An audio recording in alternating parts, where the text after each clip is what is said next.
GST తగ్గుదలపై వినియోగదారులు ఆశలు ఆవిరవుతున్నాయి.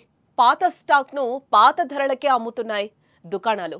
వస్తువుల ధరలు తగ్గకపోవడంతో ప్రజల్లో ఒకంత నిరాశ అయితే కనిపిస్తోంది.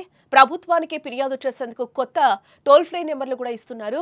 1915 toll free number, WhatsApp number కూడా అందుబాటులోకి వచ్చినట్లుగా తెలుస్తోంది. ధరల పర్యవేక్షణకు కేంద్ర ప్రభుత్వం ప్రత్యేక చర్యలు తీసుకోవాలి అంటూ కూడా డిమాండ్ చేస్తున్నారు సామాన్యులు. వస్తు సేవల పన్ను అంటే జీఎస్టీ రేట్ల తగ్గింపుపై సామాన్య ప్రజలు పెట్టుకున్న ఆశలు ఇప్పుడు ఆవిరవుతున్నాయని చెప్పుకోవాలి.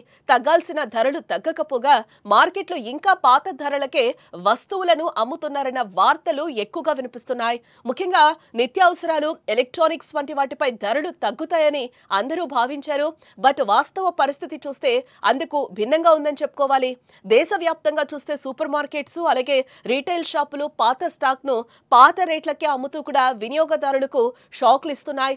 దీంతో తగ్గిన ధరల ప్రయోజనం ప్రజలకు అందడం లేదని ప్రజలు నిరాశపడుతున్న సిచ్యువేషన్స్ అయితే కనిపిస్తున్నాయి. అయితే ఇప్పటికే కేంద్ర ప్రభుత్వం జీఎస్టీ రేట్లు తగ్గిన వెంటనే పాత వస్తువుల మీద కూడా ఎంఆర్పి మార్చి తగ్గించిన ధరలకే అమ్మాలని స్పష్టమైన ఆదేశాలు ఇచ్చింది. బట్ ఈ ఆదేశాలను కొందరు వ్యాపారులు, దుకాణదారులు ఏమాత్రం పట్టించుకోవడం లేదని కూడా తెలుస్తుంది. ఇక్కడ వాళ్ళు పాత స్టాక్ పూర్తయిన తర్వాతే కొత్త రేట్లు అమలు చేస్తామని తప్పించుకుంటూ ఉన్నారు. ఇది వినియోగదారుల హక్కులను ఉల్లంఘించడమే కాదు, పన్ను సంస్కరణల ముఖ్య ఉద్దేశాన్ని కూడా దెబ్బతీస్తోందని చెప్తున్నారు. ఈ సమస్యపై కేంద్ర ప్రభుత్వం కూడా సీరియస్ గానే దృష్టి పెట్టింది. ప్రజలకు తగ్గిన ధరల ప్రయోజనం అందేలా కీలక చర్యలు తీసుకుంటోంది. వ్యాపారులు ఎవరైనా అధిక ధరలకు అమ్ముతూ ఉంటే వినియోగదారులు నేరుగా ఫిర్యాదు చేసేందుకు ఒక ప్రత్యేక వ్యవస్థను ఏర్పాటు చేస్తుంది. అంటే central board of indirect taxes and customs అంటే సిబిఐసి ఒక ప్రకటన ద్వారా ఈ విషయాన్ని అయితే వెల్లడించడం జరిగింది. వినియోగదారుల కోసం 2 కొత్త నెంబర్లను ప్రభుత్వం అందుబాటులోకి తెచ్చింది.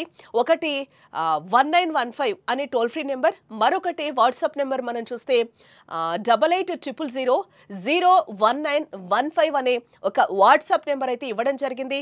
వ్యాపారులు జీఎస్టీ ప్రయోజనాలను బదిలీ చేయకుండా అధిక ధరలకు వస్తువులు విక్రయిస్తే ప్రజలు ఈ నెంబర్లకు ఫోన్ చేసి లేదా వాట్సాప్ ద్వారా ఫిర్యాదు చేయొచ్చని కూడా కేంద్ర ప్రభుత్వం చెప్తోంది. వీటితో పాటు INGRAM అనే ప్రభుత్వ పోర్టల్ ద్వారా కూడా ఫిర్యాదులను నమోదు చేయొచ్చని కూడా చెప్తున్నారు. అంతేకాదు ప్రజలు ఎక్కువగా ఉపయోగించే 54 రకాల ఉత్పత్తుల ధరలపై కేంద్రం ప్రత్యేక దృష్టిని సారించిందని చెప్పుకోవచ్చు. వెన్న, షాంపూస్ అలాగే టూత్ పేస్ట్లు, ice creams, AC, TV, cement వంటి వాటి ధరలను నిశితంగా పరిశీలిస్తున్నారు.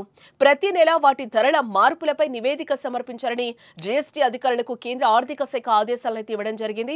ఈ నెల 30లోగా తొలి నివేదికను సమర్పించాల్సింది. ఈ కామర్స్ సంస్థలు కూడా తగ్గిన ధరలకే వస్తువులను అమ్ముతున్నాయా లేదా అనే అంశాన్ని ప్రభుత్వం పర్యవేక్షించబోతోంది.